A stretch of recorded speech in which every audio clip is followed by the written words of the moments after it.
professor Jefferson tem um histórico dentro da Está começando ufologia, a gravar nesse momento. tá? Ok, obrigado. Então, o professor Jefferson tem um histórico dentro da ufologia que é algo simplesmente incrível, né? Por isso que nós pedimos para que vocês assistissem a live, porque na live consta todo um histórico da vida dele, os contatos desde criança, trabalhando com os maiores ufólogos do mundo. Ele trabalhou, esteve em contato com JJ Benítez, o senhor José Ribeira, Antônio Ribeira, do caso Humo, enfim, participou de grandes congressos e trabalhou lado a lado com o famoso Andrew Stevens, que foi um coronel que editou várias obras de ufologia em todas as áreas.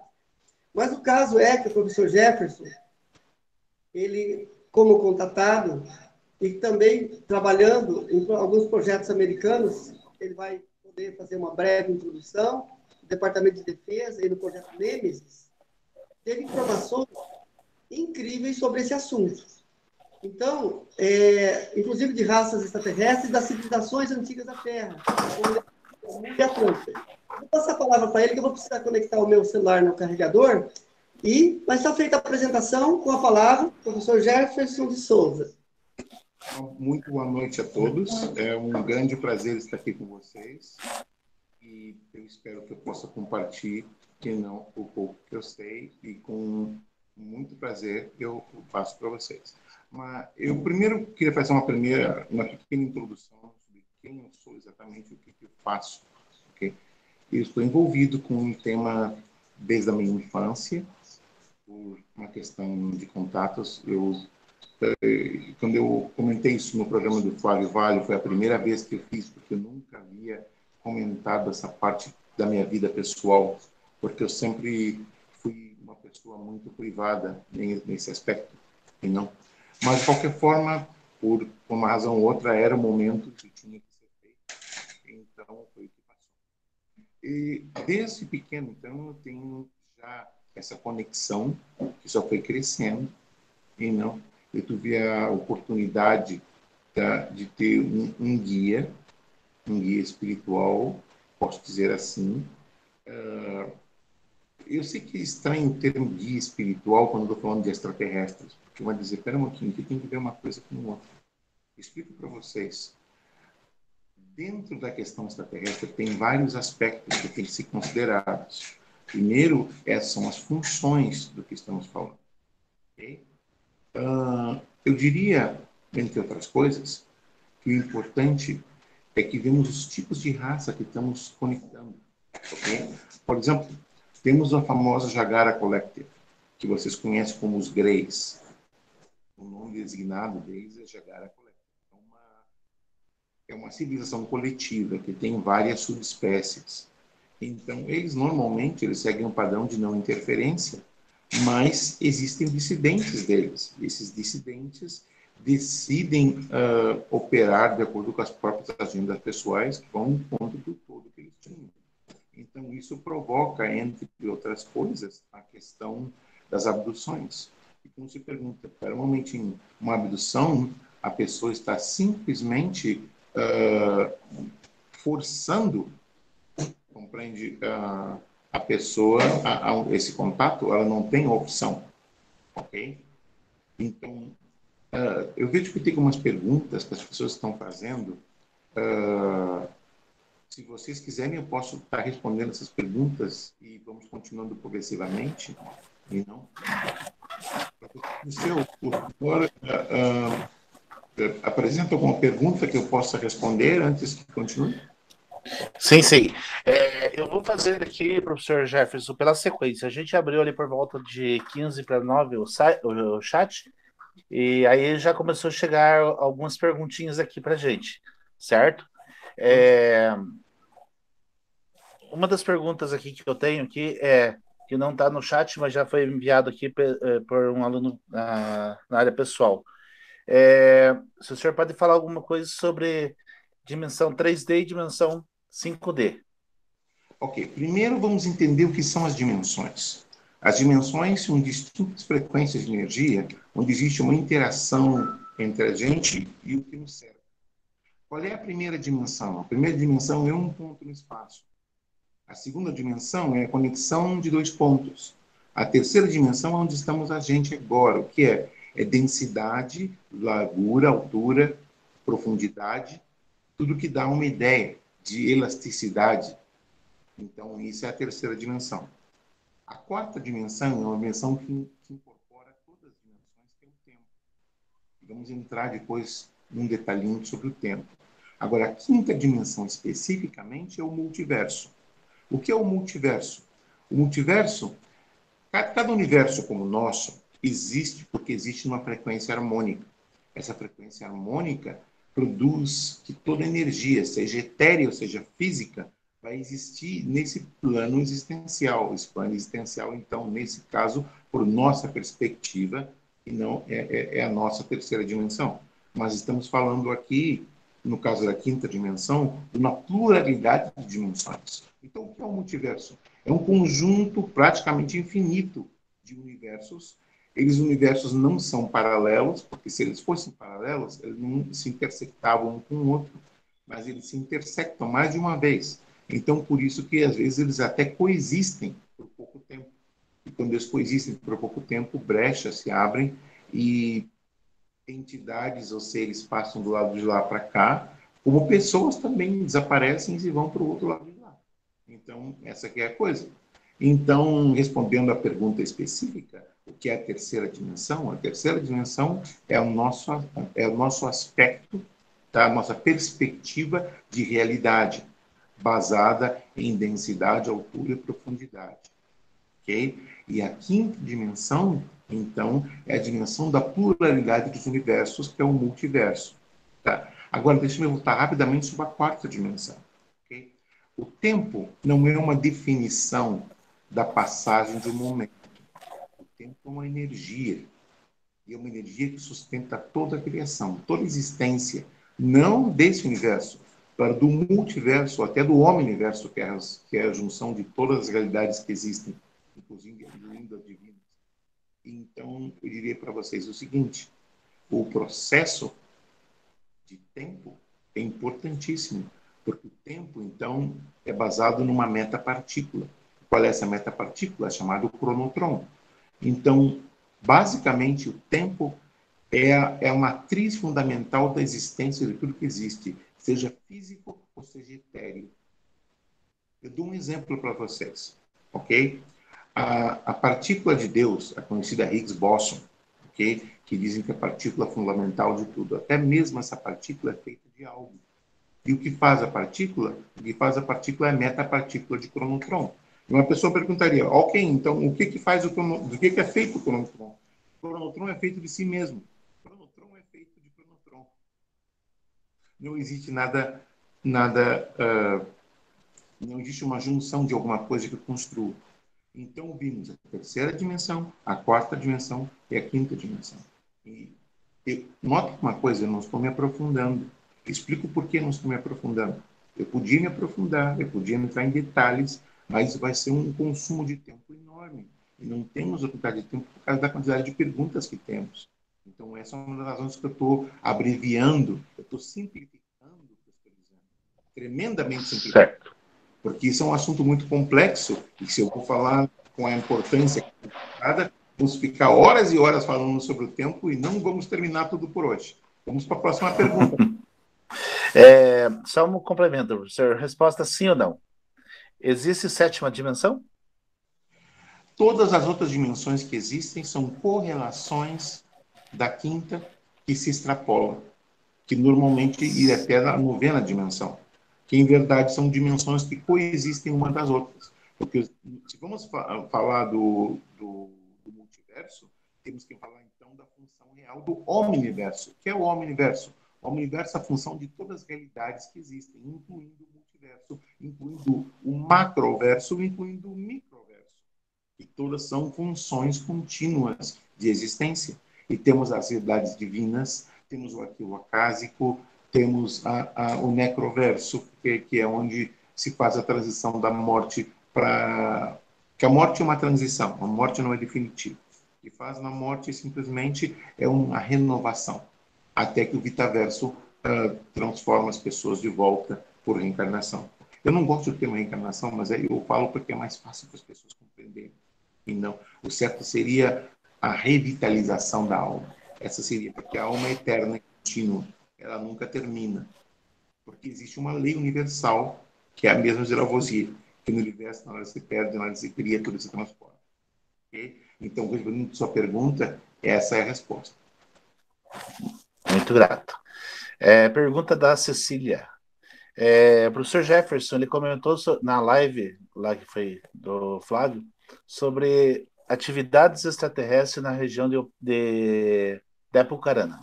Ela gostaria de saber se essas atividades são avistamentos. Eu não entendi muito a pergunta, mas...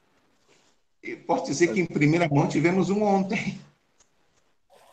Ontem mesmo tivemos um. E eu vou deixar que o professor Paulo, depois, mais tarde, e não possa falar disso. Agora, eu digo o seguinte, aqui, essa região aqui onde estamos, Maringá, Apucarana, tudo isso, existe uma tremenda atividade. A razão que existe uma rede de túneis aqui, que estão conectando com certas áreas, existem vortexes, portais de todos os tipos.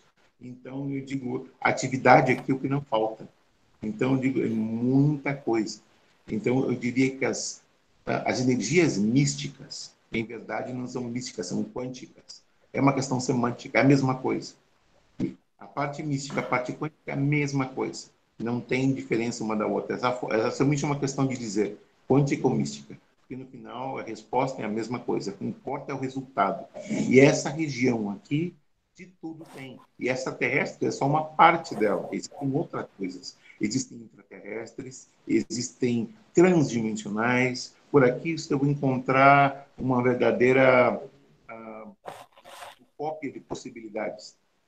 Então, essa é uma região muito fortunada. Agora, as pessoas, para que tenham acesso a isso, primeiro tem que ter um conhecimento para interpretá-lo, pero mais que nada, tem que ter os olhos para vê-lo e os ouvidos para escutá-lo, porque às vezes as pessoas não compreendem que o óbvio está diante da pessoa, mas simplesmente a perspectiva dela não é suficiente para oferecer um ponto de vista. Ok? Continuamos. Aqui tem uma pergunta, não sei se o professor vai ter conhecimento sobre esta situação, mas a pergunta é ali, você poderia falar algo sobre um suposto meteoro que caiu na região de Cianorte, setembro de 2019. Não havia nenhum sinal queimado no pasto em volta do buraco. Tem alguma informação sobre isso ou não, professor? É o seguinte, vamos primeiro ver os passos, acompanhando os passos dentro da área da astronomia, ok? Um corpo celeste que se move por espaço é um meteoro. No momento que ele entra na atmosfera de qualquer planeta que tenha uma atmosfera, é um meteoroide. E no momento que ele impacta, ele é um meteorito. Então, obviamente, aquilo não era um meteorito. Por que não era um meteorito? Eu posso comprovar que não era um meteorito. Primeiro, porque não tinha uma cratera. A começar de aí. Depois, a questão da fricção, como passa para a termosfera, provoca uma quantidade de calor enorme. Então, resíduos térmicos de que não ter sido encontrados na área. Então, a pergunta é, se não era um meteorito, então o que era? E a resposta, o que era, infelizmente, foi levada daqui e agora está na América do Norte.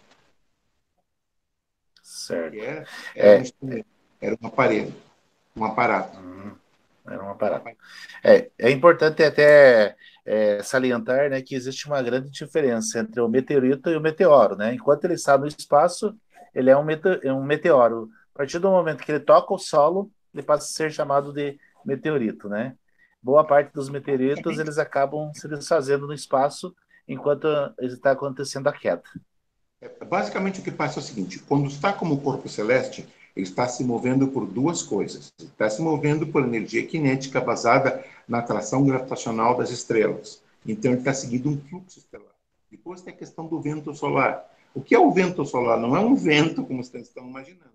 O vento solar, o que são descargas eletromagnéticas e eletrogravíticas que o Sol produz. Então, não é um vento, não é um vento atmosférico. Estamos falando do vento gravitacional, ok? Porque existe uma questão climática no espaço. Para a questão climática do espaço não tem nada a ver com a questão climática de um planeta, porque um planeta tem uma atmosfera. Isso não tem nada a ver com o espaço. O espaço não tem uma atmosfera, então aí as funções são distintas, ok? Então, quando ele está no espaço, ele é um meteoro.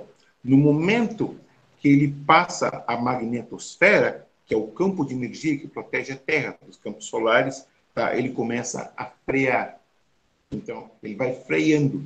Por quê? Porque a magnetosfera vai começando a aumentar a fricção dele. Logo depois, ele chega no cinturão de Van Allen. O cinturão de Van Allen, tá? É outra camada energética produzida pelos polos, cria como um campo energético ao redor da Terra. Logo depois, ele entra na termosfera, que é outro campo de defesa que temos nós outros, para finalmente chegar na camada de ozono e entrar em fricção, e entra em combustão. Então, quando ele entra na atmosfera, ele é um meteoroide. E quando ele toca no solo, ele é um meteorito. Isso mesmo. É bem interessante. Existe bastante confusão, muitas vezes, dessas interpretações de nomes. Professor. Por isso que eu tenho que saber esses detalhes. Isso. Ainda nesse assunto de ação espacial, essas questões aí, não há uma pergunta, mas eu tenho essa dúvida, já vamos juntar o tema junto. Ano passado e ano retrasado foram registrados em diversas partes do universo o som semelhante como se fosse trombetas. Alguns falaram que era a movimentação das placas tectônicas, outros falaram que era como se estivesse saindo ventos do solo. Enfim, uma série de interpretações foram dadas, mas até agora eu, como geógrafo, também eu não vi, e também como geógrafo e como pesquisador da área de ufologia, não vi uma interpretação ainda que dissesse, foi isso que aconteceu. Tem algum conhecimento sobre essa situação, tem alguma explicação, ou ainda sim. é uma questão vaga? Por a ponto de vista, tá, da geologia, a ideia de que isso seja resultado de placas tectônicas funcionando com a outra é absurdo. É um absurdo porque estamos falando de uma unidade sônica, tá? E não tem nada que ver as frequências, a direção, várias coisas não combinam. Então, justamente uma pessoa com um conhecimento mínimo de geologia e não sabe que isso foi uma desculpa para o público. Não? Agora, digo uma coisa para vocês. O que passa é o seguinte: o som não é que seja uma trombeta, mas é semelhante a uma trombeta. Então, o que é? É uma frequência, porque existe uma dobra de espaço-tempo contínuo. Então, certos vortexes são únicos, porque eles não são simplesmente vortexes, são vortexes transdimensionais. Um vortex transdimensional vai produzir uma frequência harmônica, e a frequência harmônica reverbera na quantidade de oxígeno e hidrogênio que temos na atmosfera, fazendo com que exista essa vibração. E o resultado dessa vibração é a aparência de um som que nos lembra uma trombeta. E não somente uma trombeta, existem outros sons um pouco diferentes, pero basados no mesmo princípio. Mas a verdade é essa, é uma dobra espaço-temporal que provoca um vortex. Não um vortex de um lugar para outro, mas um vortex de uma dimensão a outra. Então, esse é o resultado das trombetas. Legal, boa explicação. Pergunta do Diego Rodrigues Ferreira. Como podemos saber se uma informação não é um simples resultado de uma imaginação? Primeira coisa, a imaginação, para que tu tenha, tu tem que ter um ponto de referência. Porque por mais que tu queira criar algo, criar uma ideia ou criar uma resposta, tá? Tu não pode criar uma resposta do nada. Tu tem que ter algo que pelo menos te direcione e te baseie no que estás dizendo. Porque, como diz, eu posso aqui inventar 1001 respostas Para se nenhuma das minhas respostas tem um fundamento em algo que seja técnico ou prático ou que se possa verificar, então não serve como resposta. Quando eu dei, como, por exemplo, na pergunta anterior, em referência às trombetas, tá? Como que eu posso afirmar o que eu estou dizendo? Por uma razão muito simples. Vocês sabem que é o CERN, não? Está na Suíça. É aquele centro de estudos nucleares que tem aquele acelerador de partículas, o ciclotron. Então, por causa disso, que se sabe das frequências harmônicas. Claro que eles não produzem trombetas nem trombetinhas, mas eles produzem uma frequência bem considerável. Então, extrapolando isso e verificando as possibilidades, estou apresentando, então, uma questão teorética. Agora, como que eu posso te garantir isso? Eu posso garantir isso. É a melhor resposta basada com a informação que se tem e usando as referências que se tem dos conhecimentos na área, compreende? Agora, dizer que é uma imaginação, isso não tem nem cabimento, porque a imaginação tinha que tirar algo de algum lugar, porque do nada não vem nada. Continuamos.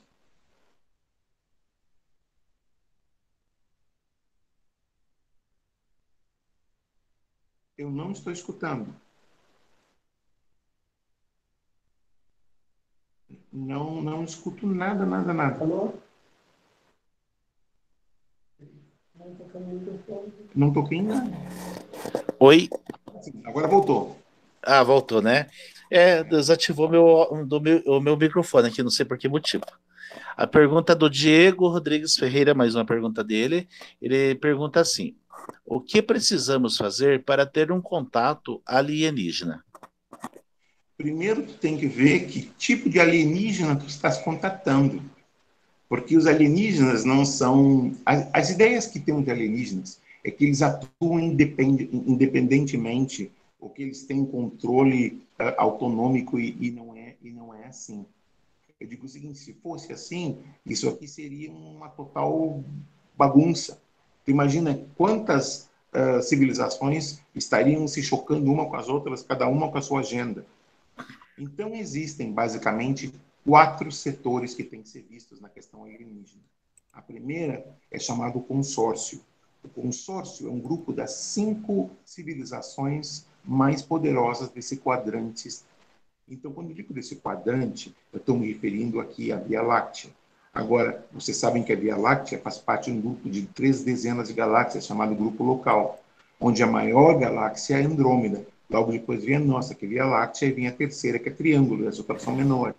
Então, mas o consórcio, ele representa o que se chama a federação de civilizações que são capazes de como diz, mover-se entre estrelas. Agora, não tenho a ideia de que todos os extraterrestres podem se mover entre estrelas, porque existem extraterrestres que todavia estão numa situação pré-industrial. Eles não têm o que a gente tem. Então, a ideia é sempre que temos que eles são superiores e nós todos somos inferiores. Agora, uma coisa que eu pergunto para vocês. Uma civilização super avançada, o que ela se interessaria se fôssemos inferiores como imaginamos que somos? Imagina os recursos que eles têm que usar e gastar para chegar aqui. Eles têm que ter veículos, eles têm que ter tripulação, treinamento, recursos. Então, e enfrentar os perigos das viagens interestelares. Então, se eles vêm aqui, eles vêm com um propósito. Eles não vêm aqui para passear, ou não vêm aqui simplesmente porque eles não têm mais nada para fazer, ou então vêm aqui brincar com nós outros não, eles têm um propósito, têm uma agenda. Então, esse primeiro grupo, o consórcio, o que ele fez? Ele entrou em contato com certos governos, potências, não uma nem duas, eu não posso entrar em detalhes, ok? Mas ao redor do mundo, e esse é o primeiro grupo. Então, eles creem numa coisa, eles creem num intercâmbio cultural, mas eles creem num plano de não interferência direta. Eles dizem que não se pode influenciar uma civilização, ou essa civilização ia perder o rumo que estava indo por si só. Eles têm que tomar as próprias decisões. A gente tem que tomar nossas próprias decisões. Vocês não podem tomar as decisões para a gente. Então, eles respeitam o processo livre-arbítrio. Então, esse é o consórcio. O segundo grupo são os chamados rebeldes. Os rebeldes não é que sejam que se rebelem contra alguma coisa. Chamam rebeldes porque eles não são parte da federação, mas eles têm acordos com a federação, eles têm um comércio com a federação, não comércio de dinheiro. A ideia de dinheiro é nossa aqui. Eles não usam esse tipo eles estão muito mais avançados para isso. Então, para eles, a pessoa, contanto que seja um membro participante de uma sociedade, ele tem acesso a todas as necessidades que ele precisa ter. Se ele tem roupa, ele necessita de aparelhos, ele necessita de qualquer coisa, comida e tudo, ele vai ter porque ele está produzindo algo. Então, ele não tem que produzir manualmente ou verbalmente, mas ele produzir pensando, simplesmente. Porque os filósofos são importantíssimos na função que têm. E os teólogos de uma série de outras coisas. Porque tem uma coisa chamada exoteologia, que não vamos falar disso agora porque é muito complexo e toma muito tempo. Então, essa é a segunda civilização. Eles aceitam a jurisdição da federação e eles têm isso. Agora, tem um terceiro grupo chamado rogues, que a tradução em português é algo assim como caóticos. Então, o que eles são? Eles são dissidentes. Eles são dissidentes da federação, eles são dissidentes dos rebeldes. Então, é um grupo formado de jagaras, que vocês conhecem como greys. Eles têm reptoides, reptilianos, eles têm metamamíferos, eles têm vários elementos distintos. Então, esse terceiro grupo é o grupo responsável pelas abduções, porque eles não são nem bons nem maus, porque não existe o conceito de bom ou mal com esses seres. Eles têm uma ética diferente. A ética deles é a lógica. Então, mas eles causam as abduções, ao passo que tanto os rebeldes como a federação, eles estão de parte dos contatos. Então, os contatados são pela federação e pelos rebeldes, e os abduzidos seriam, então, por os caóticos. E tem um quarto e último grupo, que é um mistério para todos. São os chamados gigantes de Andrômeda. Eles vêm em naves enormes, naves do tamanho de planetas, praticamente. E eles descobriram que o interesse deles na humanidade... Vamos entrar nesse ponto mais tarde. Por que o interesse deles na humanidade? Eles não vêm aqui para passear, eles têm um interesse muito grande com a gente, não tem nada a ver com a parte física, porque eles já conhecem o nosso genoma de dentro para fora e de fora para dentro. Quer dizer que a parte física não importa, é outra coisa que eles estão buscando. Já vamos entrar nisso depois. Okay? Então, esse grupo de gigantes, uma pessoa se pergunta, espera um pouquinho, se eu tenho uma nave do tamanho de um planeta, se eu me movo num sistema estelar, eu vou criar uma confusão de campos gravimétricos e que os planetas vão estar chocando uns com os outros e as luas vão estar se movendo numa loucura. Agora, a questão é essa. Se eu tenho a tecnologia de me mover não entre estrelas, entre galáxias, e posso criar uma nave do tamanho de um planeta, eu não teria também tecnologia para evitar um campo gravimétrico e isolar minha nave do resto do sistema estelar, não causando nenhum dano ao sistema estelar, ou até mesmo causando total... as naves podiam nem aparecer em nenhum lugar. Elas estariam invisíveis. Se eles podem fazer isso. Agora, fotografias foram tiradas de naves gigantes se aproximando do Sol. Por que eles se aproximam do Sol? Porque eles recarregam a energia com o plasma solar. É o que eles fazem. Várias fotografias astronômicas, e não fotografias de pessoas comuns, digo, da NASA e de outros centros espaciais, tanto da Europa, como de Índia, como de China, como de Rússia. Todos eles fotografaram essas gigantes se aproximando do Sol e somando plasma cerca deles. Então, esses são os 4 grupos. Então, a pergunta dele é essa: o que ele tem que fazer para contratar com extraterrestres? Tá? No caso do consórcio, tá, que é a federação e dos rebeldes, ele primeiro tem que ter uma harmonia interior. Agora, a questão é essa: a purificação interior não é fácil, é muito complexa. É muito complexa. A pessoa tem que aceitar quem ela é como pessoa. E isso, em verdade, não fazemos. Temos uma ideia de como nos apresentamos ao mundo, pelo eu verdadeiro, ninguém conhece. Às vezes, nem a própria pessoa conhece. Então, não é questão de harmonizar e ter uma mensagem telepática. Normalmente, eles sabem a que eles estão buscando. Agora, se a pessoa se oferece, eles podem escutá-lo. Então, o que tem que fazer? Existe um campo de sinceridade muito grande e tem que haver uma... A pessoa tem que estabilizar-se emocionalmente, tem que estar com as energias muito limpas, ele tem que estar com as frequências bem abertas e, sim, ele busca uma área onde não exista interferência eletromagnética, que não tenha cabos elétricos, que não tenham pessoas, que não tenham carros, que não tenham casas. E então, tá? Por que o horário noturno? O horário noturno é em função das radiações solares que podem afetar uma pessoa ou afetar as naves. Então, por isso que a noite é mais propícia. Agora, eu não recomendo que a pessoa faça isso sozinha. E, normalmente, isso é uma coisa que tem que ser planejada e, normalmente, com mais de uma pessoa, por uma questão logística. Agora, como faria para contatar? É isso. Busque esse lugar, harmonize-se e ponha seu pedido. E se o pedido é sincero bastante, eu tenho certeza que eles vão responder. Ok? Especialmente nessa região onde estamos agora, onde tudo é possível. Próxima pergunta. É importante a gente frisar que a gente tem aí algumas cidades que existem muitos casos aí que é bem frequente aí. Em Ponta Grossa, por exemplo, a gente vê bastante casos de ufologia aí, bastante objetos voadores não identificados. A próxima pergunta aqui, ela fala assim, acredito que talvez já tenha até sido respondido nessa resposta aí, quando falou das 4 categorias. A pergunta é, os extraterrestres então, estão em qual dimensão? Né? Dimensão lá do terceira dimensão, quarta dimensão, quinta dimensão ou interior? Eles físicos, eles vão estar na terceira dimensão. Agora, se eles são etéreos, porque existem não inteligências que são basadas em energia coerente. Uma energia coerente é uma energia viva que não necessita de tecnologia. Então, para que você quer uma nave, se você é feito de energia, então você é a nave. Você não necessita de uma nave, você é a nave. O que prova que, às vezes, muitas naves que se mudam de tamanho, se separam, se juntam, tem várias coisas. Existem tecnologias para isso, mas também energias etéreas podem fazer isso. Então, são certos seres etéreos. Então, por isso que depende. Eles serão físicos se eles estão interrelacionando com seres físicos e são eles seres físicos, mas também seres etéricos e seres transdimensionais. Quer dizer, tudo depende de que tipo de extraterrestre que estamos falando. Continuamos. Tem uma pergunta aqui da Solange.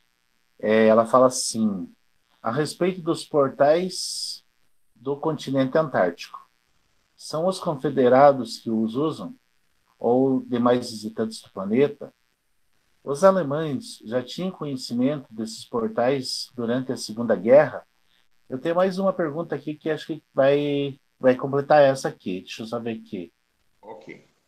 Deixa eu ver. Quem usa eles? São os confederados ou são os visitantes dos planetas? Ok. Porque sabe, deixa eu ver aqui, conhecimentos. Os alemães já tinham conhecimento desse portal na Segunda Guerra? Ok. E, pelo visto, não eram os confederados que utilizavam nesse período, e sim os que estavam sendo orientados por Hitler. Que dimensão esses confederados podem atuar?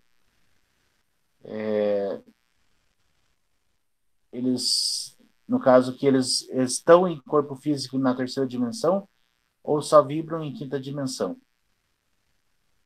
Deixa eu ver Vamos agora. aqui. Só um pouquinho. Só para completar aqui. Só para completar aqui. A pergunta está tão larga que eu não posso. Até que ponto a mente pode influenciar nessa terceira e quinta dimensão? Você quer que tu interrelacionasse 3 perguntas numa só.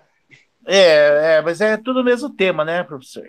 Eu concordo, mas tem que ser por etapas, tem que ser por partes, Uhum. porque elas são tópicos similares, mas são em temas distintos. Então O vamos à tópico, primeira pergunta lá. eles Portais, são... continent, do, portais do continente do continente antártico. Ok, vamos falar primeiro sobre os nazistas, tá? E Tá a bom. questão de Fica à vontade. Hitler. Tá? Hitler não apitava nada nessa história. Quem apitava era Himmler. Tá? Então, quem era Himmler? Himmler era o braço direito de Adolf Hitler. Tá? Ele era a pessoa, o líder da SS. Esse é a pessoa que, de verdade, comandava as coisas. Hitler era o fantoche que estava lá gritando e se espernando, se pavoneando todo, e todo mundo beijando os pés dele. Ele era uma marioneta. Ele, de verdade, estava ali marionetando. Ele era... Eu sei que não deve dizer assim, mas eu diria o seguinte, que é uma mediocridade ali tão grande como os quadros que ele pintava. Quer dizer que, de verdade, estão assim. Quem estava a cargo de tudo isso, tá, era Heinrich Himmler. Heinrich Himmler, o braço direito dele, e era praticamente que comandava a SS. Tá? Antes que Hitler fora nomado chanceler e mais tarde o Führer, porque que a história foi o seguinte, ele estava, era num tempo que a Alemanha não se chamava Alemanha, chamava-se Weimar Republic, a República Weimar, porque eles haviam perdido a Primeira Guerra Mundial. Então eles perderam o nome de Alemanha, eles não tinham direito a usar a Alemanha. Então eles chamavam de Weimar Republic. Então estavam as eleições para chanceler. Então o que passou foi o seguinte, o Partido Trabalhista começou a apoiar, para havia organizações que estavam preparando a pessoa que seria a fachada de todo o movimento novo que seria o Terceiro Reich. O que era o Reich? Fazer o reino, o Terceiro Reino que eles iam fazer. Mas, nesse mesmo tempo, quem estava manipulando as coisas por baixo da mesa era Heinrich Himmler. Não se fala da queda de naves no sul de Alemanha, na região da Bavária. E aí, então, essas naves foram aquelas que produziram mais tarde as naves chamadas Raunebo. O que eram as naves Raunebo? Tá? Basadas na questão da antigravidade.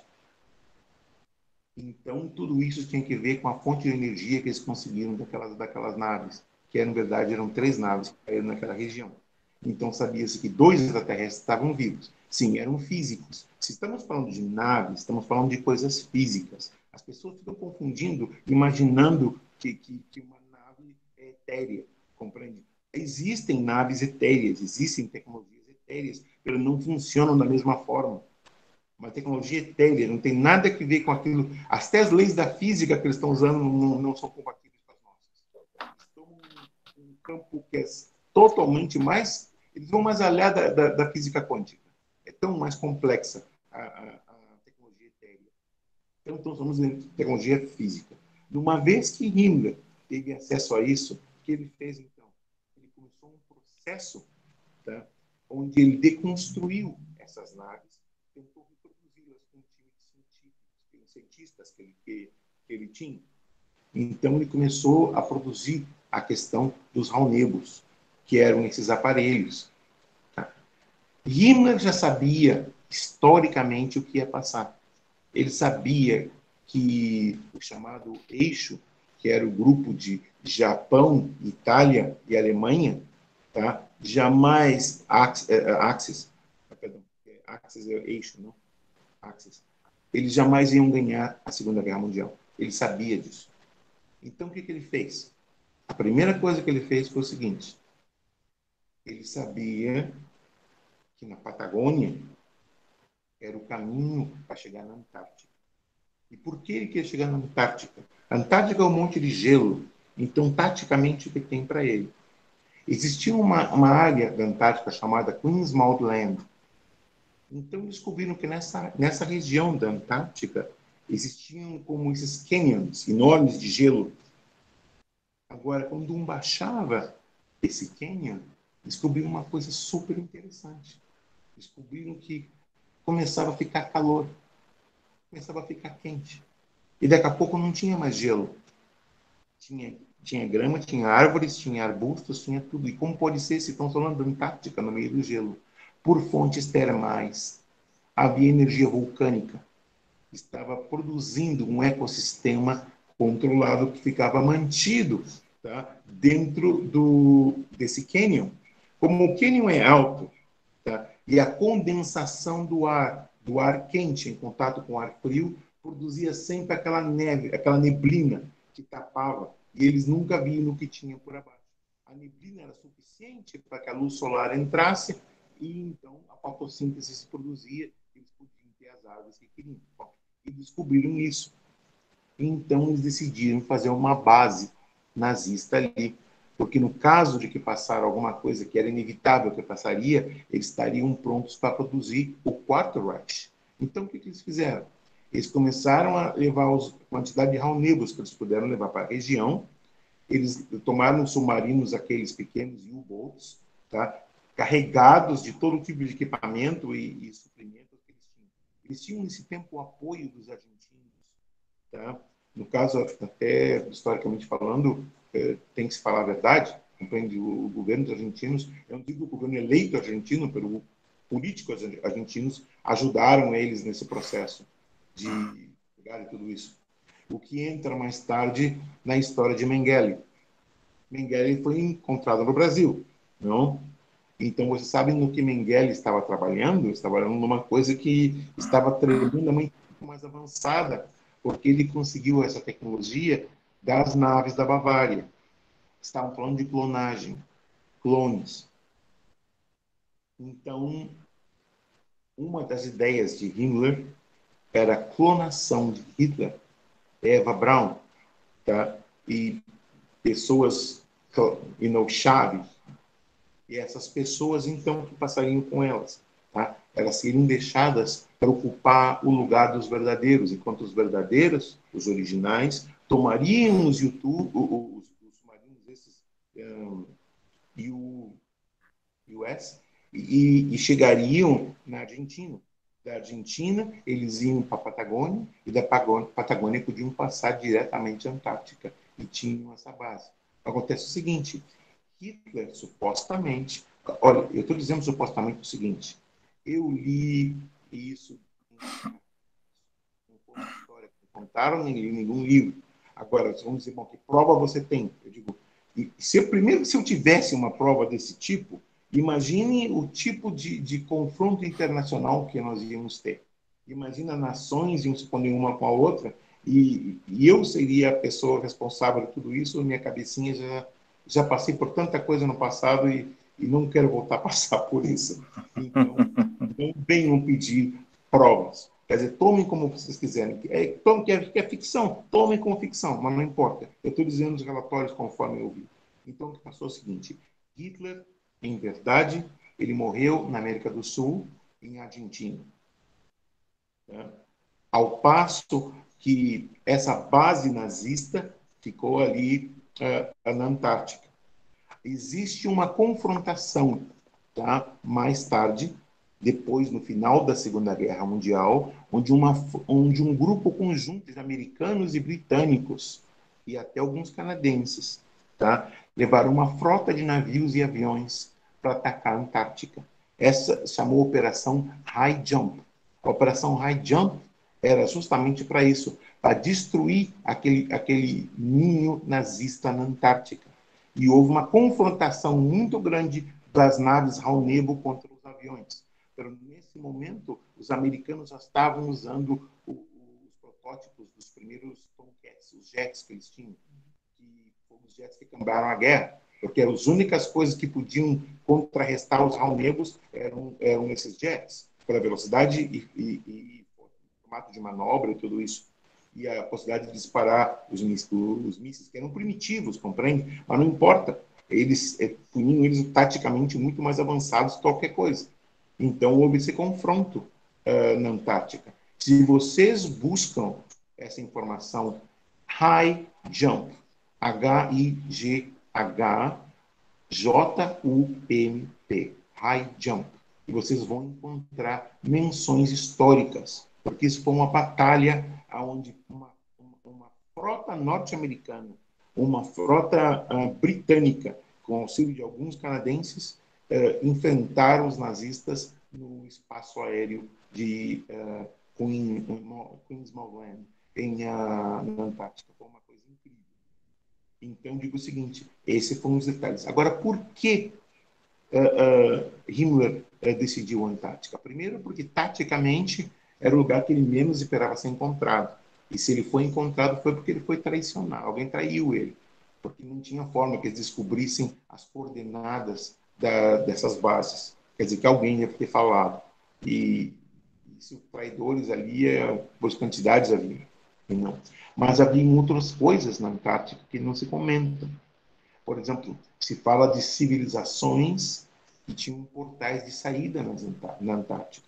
Outra coisa, qual é o ponto do eixo exato do centro da Antártica, onde está a força mais grande do polo? Ali não tem nada. Aquele é um ponto de entrada e saída. São vortexes que se abrem e se fecham constantemente. Então, a Antártica tem tantas coisas. E eu pergunto para vocês, quantas bases tem ela? Agora, por que essas bases estão todas ao redor da Antártica? Nenhuma base está dentro da Antártica. Todas estão aonde? Nas margens da Antártica, incluindo o Brasil. O Brasil também tem representação na Antártica. Os americanos nem falar. A base Monroe é famosa lá porque é para uma base praticamente nuclear. Eles têm bombas atômicas. Agora, para que tu vai levar bombas atômicas para a Antártica? Se não tem nada ali que te interesse, é porque eles sabem que alguma coisa podem ter.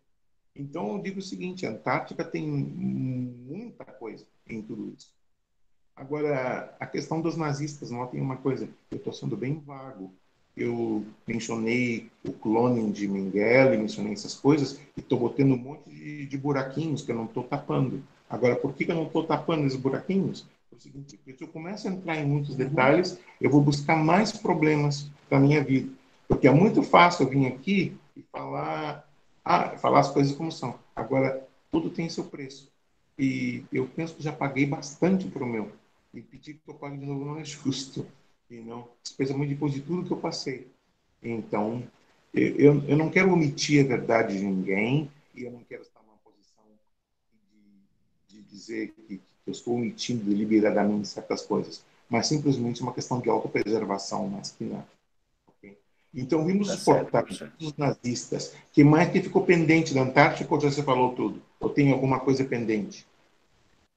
A respeito dos portais do continente antártico, são os confederados que usam ou os demais visitantes da Terra, do planeta? Tá? Eu digo o seguinte, como esses portais são naturais e são provocados pela ação gravitacional basada no sistema eletrogravítico do polo, eles não têm uma jurisdição diária de ninguém.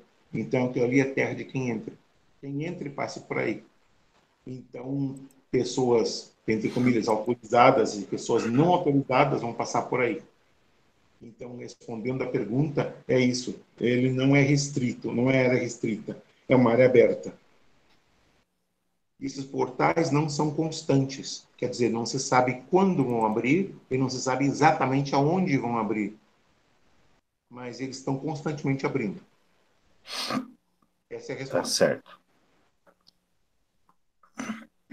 Alguém fez uma pergunta aqui, Rodrigues, Couto Rodrigues.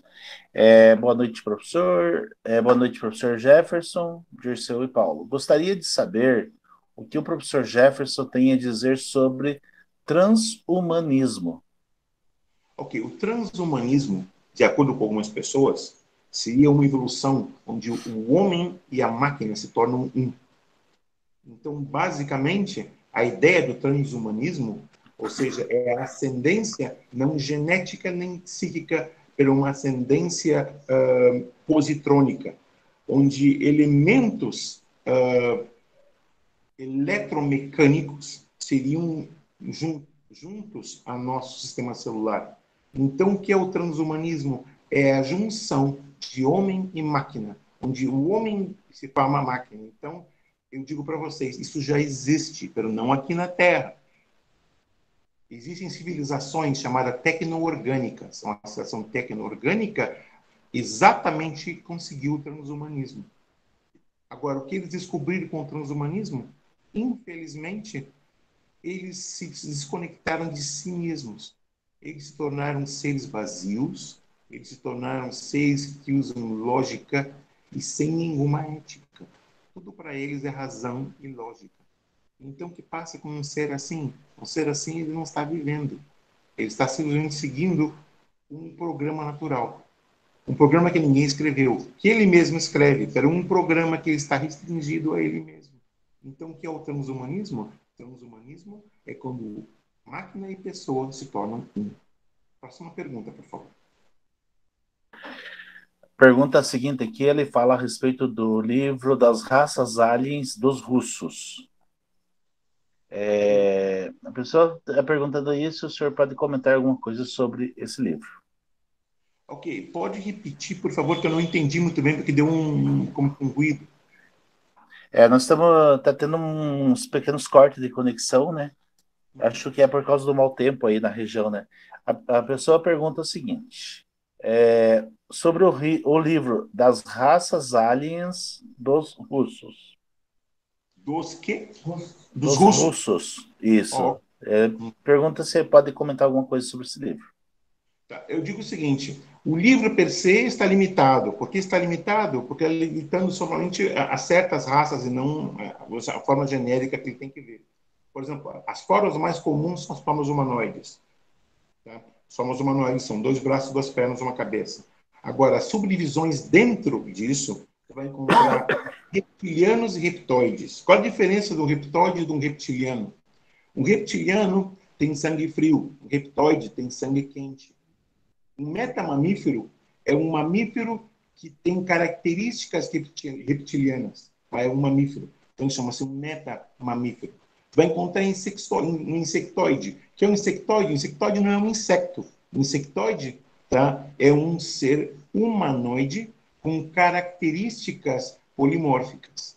Vai encontrar, por exemplo, seres como o Jagara collector, tá? Que são seres polimórficos, ou seja, são seres compostos de várias outras coisas. Eles têm uma parte de fungo, eles têm uma parte mamífera e têm uma parte reptiliana, tudo junto na mesma questão. Vai dizer, pera um momentinho, geneticamente isso não é possível, porque eles estão falando de material genético não compatível. Então, pergunto para vocês, e a natureza humana?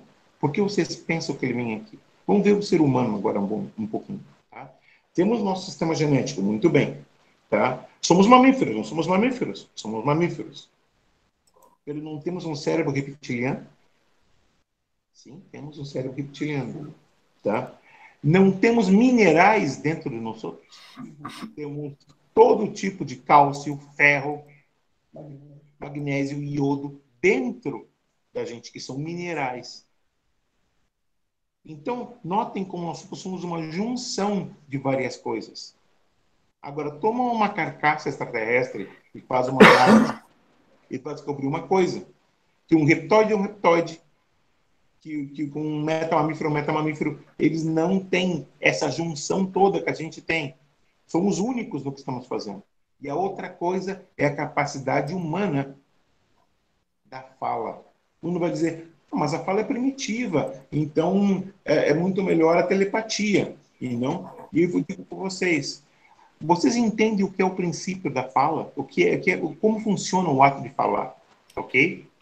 Primeiro, neurologicamente, induzindo, tá, as inserções da informação que eu quero transmitir.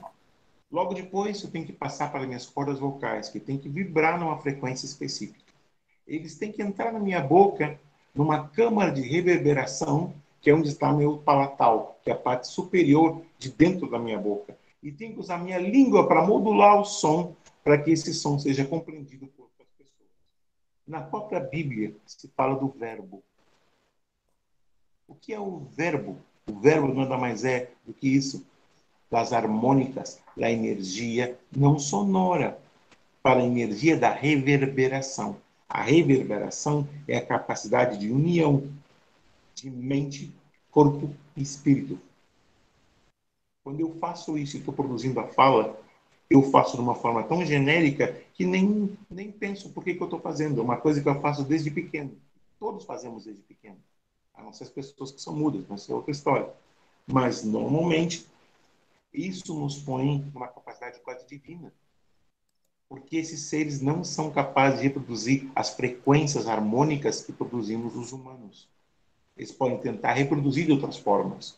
E outra, os humanos são capazes de telepatia, se quisessem. Porque nosso sistema neurológico, cada vez que pensamos, produz 1 Hz de frequência. Somos perfeitamente capazes não somente de transmitir, como de receber.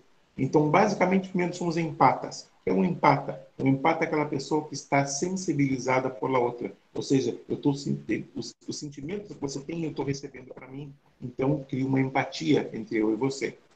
Acontece que essa empatia pode se tornar muito mais complexa. E quando se torna complexa, parte da sua mente começa a frequências que a minha mente é capaz de decodificar. E esse é o processo telepático. Como funciona. Legal. Então é isso, ok? Vamos adiantar a próxima pergunta. Certo. Deixa eu ver aqui. Tem uma pergunta aqui que fala sobre naves gigantes. Através da sonda SUHO, Shoyo. Eu também gostaria de acrescentar aí a questão da... eu ouvi e li sobre algumas situações relacionadas que algumas anomalias estão sendo registradas em radares, por exemplo, que mostram assim que elas acabam aparecendo encobrindo diversas cidades, assim como se elas tivessem, vamos imaginar a região do estado do Paraná, onde no radar marcaria um círculo de aproximadamente um terço do estado do Paraná, assim, a cobertura do radar. Existe essa expectativa da possibilidade de existir uma nave-mãe ou mais sobre o planeta Terra? E por que que a gente, de repente, não vê? Por causa da nossa frequência visual ou da nossa frequência auditiva? Ok, deixa eu explicar primeiro uma coisa, ok? Na Lua, no lado escuro da Lua, na parte noroeste da Lua, existe uma cratera chamada Maris Moscoviensis. Essa cratera é famosa por uma coisa. Eles fotografaram uma série de construções ali, como edifícios enormes, tamanhos colossais, e não? E esses edifícios são triangulares, com luzes especiais que vão levar para uma rede de túneis. Aí, supostamente, é o quartel-general do consórcio, porque o resto estaria com a federação, com isso é outra história. Tá? Então, o que faz o consórcio? O consórcio monitora justamente o tipo de recurso que as civilizações usam. Uma nave mãe que entrasse na órbita terrestre e tentasse se aproximar de uma cidade seria vaporizada imediatamente. Eles não permitiriam que isso passasse. Não seria vaporizada para os humanos, seria vaporizada para o consórcio. Porque eles são as raças mais poderosas que existem. Eles são os que têm mais recursos, mais tecnologia, mais capacidade e são mais antigos que todos eles juntos. Então, eles são, como, não te digo guardiões, mas eles estão num processo de que eles não permitem uma interferência desse nível. Claro que naves menores, um vai dizer, pera um momentinho, uma nave de 1 milha não é uma nave, não é uma nave pequena, é uma nave grande. Sim, uma nave de 1 milha pode ser considerada como pequena, em comparação ao tipo de coisas que esses seres, os recursos que esses seres têm. E, às vezes, por mais perfeito que seja o controle do consórcio, uma que outra nave se escapa e pode entrar no sistema terrestre. E é quando esses avistamentos se passam. Esses são avistamentos não autorizados. E notem que as naves depois desaparecem rapidamente. De um tempo. Então, porque eles estão... Qual a ideia de uma nave aparecer? Ele está aparecendo porque eles não têm nada que fazer, ou para chamar atenção, ou para dizer, olha, estamos aqui. Sim e não. Porque justamente eles estão querendo forçar a ideia de que os humanos têm que entender que eles não são só os universo. E que se isso fica posto já diretamente, a civilização toma, ok, estávamos equivocados, existe vida fora da Terra. Então o consórcio tem que abrir a mão e ir diretamente falar com todo mundo, mas se não estivesse falando isso, politicamente seria um desastre. Porque vai dizer, então, por quantas décadas todos os políticos e grupos religiosos vêm mentindo às pessoas porque não admitem o que de verdade está passando. Quer dizer, cria uma questão tremendamente problemática, que é a razão de por que eles dizem que não estamos prontos para isso. Então, não é que não estejamos prontos para isso, mas o caos que vai se causar das pessoas. Imagine uma pessoa dessas que são fanáticas religiosas e, de repente, tu descobre que tudo aquilo que tu aprendeu na tua vida não é o que é. Então, duas coisas vão passar. Ou ela vai se rebelar contra o meio ambiente, vai se rebelar contra ela mesma e se matar, ou vai atacar as pessoas queridas dela, porque dizem que então não merece viver nesse mundo, porque esse mundo não serve. Então, várias coisas passariam. Pero, basicamente, é isso. Tá? Essas naves podem ser detectadas, e essas naves ocasionalmente entram. Então, elas não entram porque querem ou como seja, quando tem uma oportunidade para entrar, elas entram. Ok? Próxima pergunta. Uma pergunta que chegou aqui no WhatsApp, né? A pessoa está assistindo, mas não, por alguma razão não está conseguindo entrar aqui na sala. Os filmes de ficção científica que envolve as naves, que envolve todo um planejamento, onde tem naves, onde mostra o planeta, tipo Star Wars, por exemplo, assim, eles são uma espécie de preparo da humanidade para um futuro que pode acontecer logo aqui. Eu vou dar uma resposta para isso, ok? Vamos tomar o famoso filme de Steven Spielberg chamado Contatos, como diz isso em português? Contatos Imediatos do Terceiro Grau, ok? Isso. Que em inglês seria Close Encounters of the Third Kind, you know? Olhem quem estava nesse filme. O professor J. Allen Hynek, que trabalhava para o governo americano justamente na área de extraterrestres. Você vai encontrar uma alusão a Jacques Vallée, que é um estudioso francês sobre o tema de extraterrestres. Existe uma divisão dentro do Departamento de Defesa americano que eles vão negar vão negar de vida ou de morte, que eles vão dizer que isso não existe, para eu sei que existe.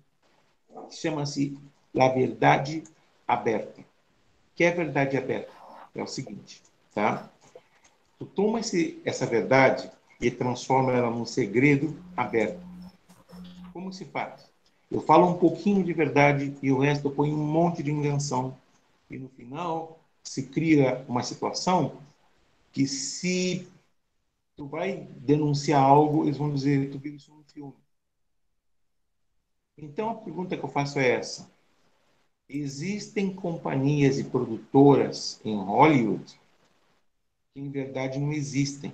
Elas são fachadas. Elas são fachadas para produzir uma série de filmes. Eu não estou falando de George Lucas, eu não estou falando de Steven Spielberg, por favor, não quero os advogados dele no meu pescoço, compreende? Então, eu estou dizendo isso. E justamente eles estão financiando esses filmes. A ideia de financiamento desses filmes são duas coisas. Número um, eles estão protegendo o segredo que eles têm, falando um pouquinho da verdade. E o resto é por um monte de fantasia que não tem nada a ver. Então, para que fique bem escabrosa a coisa. Então, por exemplo, isso não pode ser. Então, quando uma pessoa tem acesso a essa verdade, a essa informação, e vai relatar a informação, ele vai dizer, você é louco, está falando, é o enredo de um filme. Agora, tem tantas coisas que são estranhas. Vejam, por exemplo, o Star Trek, que chama Jornada nas Estrelas. Tá? Tu vai encontrar Gene Roddenberry, que é o autor disso, nos anos 60. Ele está falando de uma federação de mundos, que é a Federação Galáctica que conhecemos hoje. Eles estavam usando comunicadores que são os teléfonos celulares de hoje. Eles estavam usando armas de raios que certos governos das nações já têm armas mais sofisticadas que essas, basado naquilo. Eles estavam falando de teletransportação, sabendo que hoje se pode teleportar. Há muito tempo atrás, não diria que há quase 10 anos atrás, no Instituto de Massachusetts, Tecnologia, eles teletransportaram um raio laser de um quarto para outro. Ou seja, um laser, um campo fotônico. Tu imagina tu transportar um campo fotônico em movimento e mudá-lo para outro quarto. Isso era o quê? Estamos falando aí no final dos anos 90, princípio dos 2000. Agora estamos em 2020. O que será que eles não estão fazendo? Compreende? Então, existem muitas dessas coisas. Então, respondendo a tua pergunta, eles não estão fazendo isso simplesmente para ajudar as companhias a venderem filmes. Eles estão fazendo isso para proteger os segredos deles. E também eles sabem que esse segredo deles não vai durar para sempre, especialmente por causa do ano de 2021 e 2022. Então, o que eles estão preparando? Eles estão preparando as pessoas para que o choque não seja tão terrível, porque vai ser inevitável, o choque vai passar. Ou as pessoas aceitam ou não aceitam. Assim são as coisas. Pero essa é a preparação. Continuamos. Próxima pergunta. Legal. Bom, pelo adiantado da aula, da hora já, né? Já estamos com 1 hora e pouco de live aqui, né? Muito boas, bastante interessante assim as perguntas, as respostas. Eu tenho aqui mais 1, 2, 3, 4 perguntas para ser feita ainda, mas eu vou passar depois essas perguntas em particular para o professor. Aí o professor grava um áudio e a gente passa pro pessoal do grupo daí, tá bom? Sem Pode problemas. ser? Não Tá tem bom? problema. Então, eu digo o seguinte. Eu quero daí Basicamente, passar para as considerações finais, professor. eu estou à disposição como vocês queiram. Eu venho com o propósito de que toda a informação que eu tenho, que é compartilhada, ela não tem que ser simplesmente aceitada. Vocês facilmente podem corroborá-la. Como se corrobora uma informação? Se começa a investigar. Temos elementos para uma Bom, investigação. Eu dou um exemplo para vocês. 1942, tá? Em Califórnia, a cidade de Los Angeles teve uma enorme nave que se para em cima da cidade de Los Angeles. Quantas pessoas testemunharam esse evento? 2 milhões de pessoas. Isso foi logo depois do ataque de Pearl Harbor. Então, o que passou? Eles estavam com as costas americanas, todo o costa do Pacífico, estava preparadíssima para um ataque japonês. Então, imediatamente, eles não associaram com extraterrestres, pensaram que é uma arma secreta japonesa. Mas, de qualquer forma, começaram a disparar baterias antiaéreas com holofotes na nave. E não conseguiram tocar na nave porque havia um campo de energia. Pelo que foi que passou? Essa munição, quando tocava, explodia em contra do campo de energia, ela caía de volta na Terra. Então, o que passou? Pessoas morreram. Uma série de danos materiais de milhões de dólares se passaram. Pelo mais interessante foi que o jornal da época, tá? O Los Angeles Times, tá? Tem uma foto que é icônica. E essa foto ensina a nave banhada por 2 holofotes com um campo de energia e se vê as explosões ao redor dela. E depois ensina as crateras das bombas que caíram no chão depois de bater nessa nave. Então, eu digo o seguinte, eu falo uma coisa dessas pessoas e dizer, esse homem é louco. Então, eu digo para vocês assim, não, vão buscar em Google, vão buscar nos arquivos de Los Angeles Times, vão buscar exatamente o que eu estou dizendo, você vai encontrar. Isso passou. 2 milhões de pessoas viram. E como que vocês esqueceram? Quer dizer, é muito mais complexa a coisa. Agora vamos dar um salto de 10 anos. Estamos em 42. 52. O que passa em 1952? A capital dos Estados Unidos, Washington, D.C., ela foi separada do resto do mundo por uma noite. Isso, então, foi quando Washington foi separada do resto dos Estados Unidos.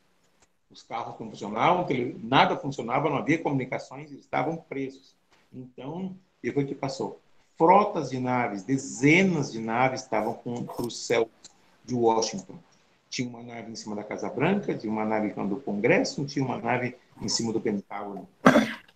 Uma foto que também é icônica, onde está ensinando uma formação de formato delta passando por trás do Capitólio.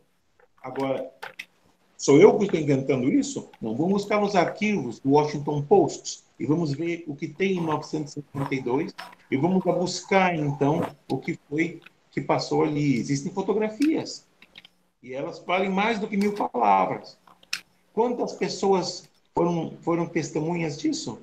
1,5 milhão de pessoas. Na capital da nação mais poderosa da Terra. Então, digo o seguinte, senhores. Quando eu estou aqui dando a informação para vocês, eu não estou inventando nada, eu não estou aqui tirando as coisas assim mais descabeladas e pondo para fora simplesmente porque assim me sinto importante. Não. Eu estou dando informação baseada em fatos. Então, eu convido vocês que investiguem o que eu estou dizendo, porque isso é importante.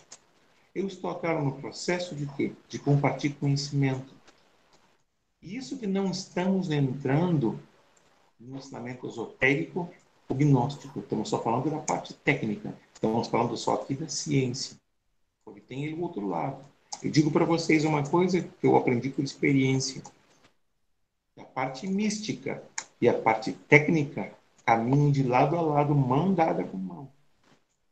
Não existe nenhuma diferença. A física quântica e a magia estão lado a lado.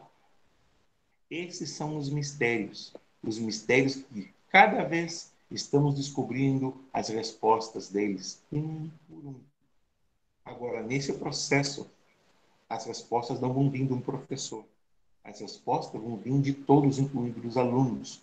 Por quê? Porque todos estamos integrados nesse processo de aprendizagem. Ninguém sabe mais que ninguém. Eu tenho alguma informação que vocês não têm, mas eu tenho certeza que vocês têm muita informação que eu não tenho. E somente a união do que eu sei, do que vocês sabem, é que vamos chegar, então, a um conteúdo que vai ajudar a gente mutuamente, que é a ideia do que estamos produzindo aqui. A nossa ideia é uma ideia de quê? De união. É uma ideia onde cada um está favorecendo algo, onde existe a importância que a gente comparta as coisas. Temos que compartilhar, temos que fazer parte um do outro. É mais importante agora, mais que nunca, esse processo de integração. Eu lhes adianto que 2021 vai ser um ano de surpresas. E essas surpresas já estão acontecendo. A cada dia, praticamente, vai passar um evento novo ao redor do mundo, um evento que vai ser incrível. E 21 vai ser suplantado por 22, que vai ser uma coisa mais incrível todavia, mas estamos chegando na transformação. Esse é o momento que todos vocês buscaram toda a sua vida, que era o momento da transição. Estamos chegando aí. Estamos bem perto, bem cerca daí. Quer dizer que então você tem que fazer simplesmente uma coisa. Simplesmente agora você tem que preparar-se para compreender essa transição. Tem que preparar-se para poder ver que sozinhos não podemos fazer nada. Temos que nos juntar. Juntos, nos dá força. É importante vivemos isso. Eu vou contar a história que eu aprendi quando eu estava visitando o Nepal. E eu dizia simplesmente, porque simplesmente o mestre não pode vir diretamente ao discípulo e ensinar tudo de uma vez para aquele discípulo, porque ele tem que ensinar vários discípulos. Se um só é claramente superior aos outros. O mestre dizia que ninguém era superior a ninguém. Ele explicou uma coisa. Ele tomou uma varinha e disse para o discípulo: por favor, me rompa essa varinha. Ele vai e rompe a varinha em duas partes. Então o mestre disse: por favor, me dar as duas partes. E daí pôs as duas partes juntas e disse: ok, agora eu quero que tu tome essas partes que eu pus juntas e quebre elas ao meio. Quer dizer que já eram 4, já não eram mais 2. Ele forçou, no final conseguiu quebrar. Aí ele tomou, e já não eram 4, quer dizer que já eram 8. Tá? E chegou para ele assim: agora quebra essas. Ele não pôde, porque também está explicando que a união faz a força, a importância da união, a importância de que agora a gente, cada um tem conhecimento para compartilhar com o outro. Ninguém sabendo mais que ninguém, mas cada um tendo uma parte dessa verdade. Porque é uma verdade múltipla, é uma verdade que vai continuar sempre mudando. Por que ela vai estar mudando? Porque a verdade nunca é definitiva. A verdade é um constante estado de transformação, porque depende da perspectiva de quem está vendo e da situação que está se formando. De tudo isso, então, é o que passa. Ok? Para concluir a apresentação de hoje, primeiro quero agradecer a presença de todos vocês. Quero me desculpar se eu fui vago em algumas respostas ou não fui técnico bastante para elas. Por isso, estou fazendo isso é para a sua própria preservação e também para a minha. Porque eu podia simplesmente tomar certos tópicos e avançar profundamente neles. Mas as coisas não são tão fáceis, ok? Foi um prazer estar com vocês, uma honra e muito obrigado. Namastê. Professor Paulo. Sim. Olá. Então, agradecemos a audiência de todos vocês. São temas assim que, para isso, a Escola de Mistérios foi criada, para poder estudar justamente esses temas, e o universo é perfeito, né? Aqui estamos nós, como uma das pessoas que ele fala, não aquilo que ele leu, mas o que ele vivenciou. Então, tá vendo? Quem assistiu a live de ontem pode conhecer a história dele e, inclusive, o sofrimento que ele passou para obter esses conhecimentos. Ou seja, a própria carne já foi torturada. E assim, então, tem muita coisa que não se dá para falar assim numa live, assim, grava, ok?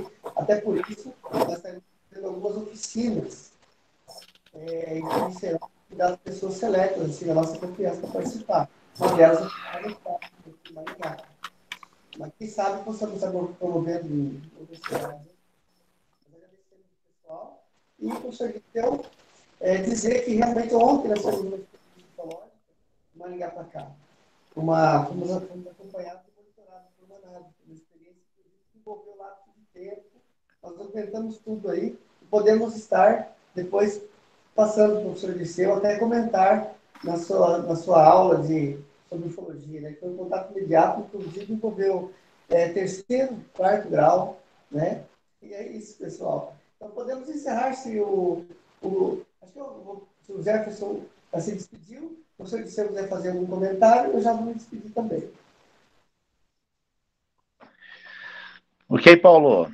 Professor Paulo, professor Jefferson, quero agradecer aí vocês aí por essa maravilhosa entrevista aí, né? Foi muito bom, foi bastante proveitoso, bastante esclarecedor.